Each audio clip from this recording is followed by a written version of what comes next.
oo aysan u wanaagsaneyn igneous rock ama dhagaxa ugu horeeya ee la yiraahdo aasaaska dhagaxaanta saddex dhagaxaynu sheegnay ee ahaa igneous metamorphic iyo sedimental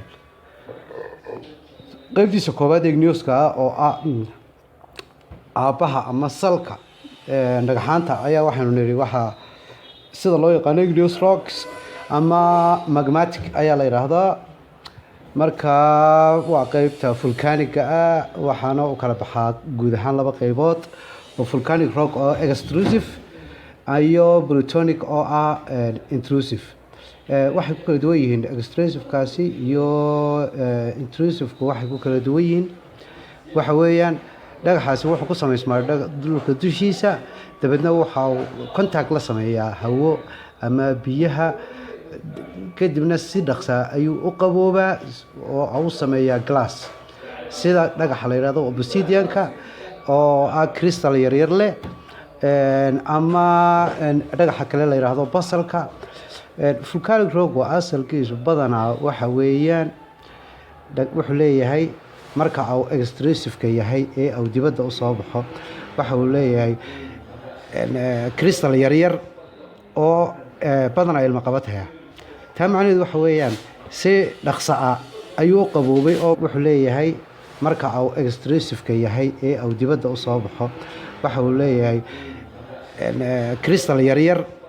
oo badanaa ilma qabataya taa macnaheedu waxa weeyaan si dhaqso ayuu qaboobay oo magmadii marka ay soo baxday dibadda u soo baxday may helin chance ay crystal ku sameyso may helin weeyaan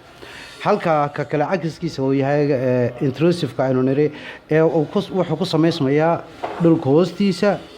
kadibna waqti ayay qaadanaysaa inuu qaboobo janisna waxay ku helaysaa markaasi inay sameyso crystal wuxuu noqdaa markaa noocaasi ka sameysmayso feldspar-ka dhagaxa la yiraahdo broxinka deposityo noocaas oo kale ayuu yeelanayaa basal buu yeelanayaa gemstone ayuu yeelanayaa sida corundumka oo kale ama zircon buu noqonayaa ama granite buu noqonayaa qodaal baana loogu tagayaa isaga waana qaybtii volcanic ahayd qaybo kale oo volcanic rock ayaa jira oo badanaa la yiraahdo kimberliteska oo beebabka badanaa ay ka dhex sameysmaan graphite-ka iyo diamond-ka ay ka sameysmaan inta badan waxay ku kala duwan yihiin waxa kale oo iyaduna sheegid mudan plutonic igneous rock ama intrusive rock sida aynu niri oo dhagaxii dhulka hoostiisa ku sameysmayay ee magmadiisu ku qaboobaysay badanaa waxay iyadu inta badan soo saartaa oo laga helaa macdanta ugu wanaagsan ee valuable-ka ee qiimaha leh ayaa laga helaa waxaana ka mid dhagaxaantaas inta badan marka ay iyadu qabowdo volcanic marka ay qabowdo magmadaasi ay tuurto qaybta ay tuurayso waxa laga yaabaa inay kilomitir oo kale ama 500 oo mitir oo kale in ay 1 kilomitir ama ilaa 500 oo mitir in lamida oo kale ay buurta dhaafiso oo dhulka hoostiisa ay dhaafsan laga yaabaa marka wuxuu yeeshaa markaasi fiin wuxuu yeelanayaa calaamad dushii sare ka muuqanaysa oo goobtii aad ka raaci lahayd xididka fiinkaasi marka halka ay fadhiisato ay depositkaasi ay fadhiisto ayaa goobtii aad ugu tagi lahayd khayraadkaasi dabiiciga rabbaaniga ilaahay halka uu dhigay aad ugu tagi lahayd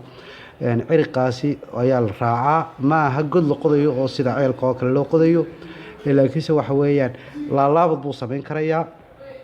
divert buu noqon karaa dhinac buu leexan karaa waxa kaloo yeelan karaa in uu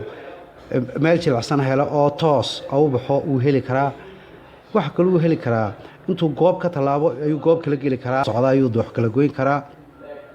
waxa kaloo dhici karta halka uu dhigay inuu doox aba laftiisaba una ka talaabin oo doox laftiisii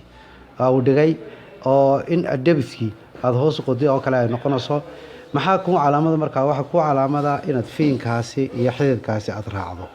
markaasi plutonic igneous rock ama intrusive rockkaasi waxa uu sameeyaa inta badan xididadaasi dhulka hoostiisa ayuu mariyaa depositka waxaana inta badan laga arkaa dhagaxaanta qiimaha leh ee inta badan dadku ay raadiyaan waxa kamid ah dhagaxaantaasi beeralka chrysobriga, corundum, diamond, granite, feldspar oo isaguna motherkiia kii hooyada u ahaa, peridot, quartz, spinel iyo topaz, tourmaline iyo zircon. marka halkaas isaga ku joojin doonaa haddii la yiraahdo igneous rock waxaanu geli doonaa qaybta kale ee labaad ee la yiraahdo metamorphic.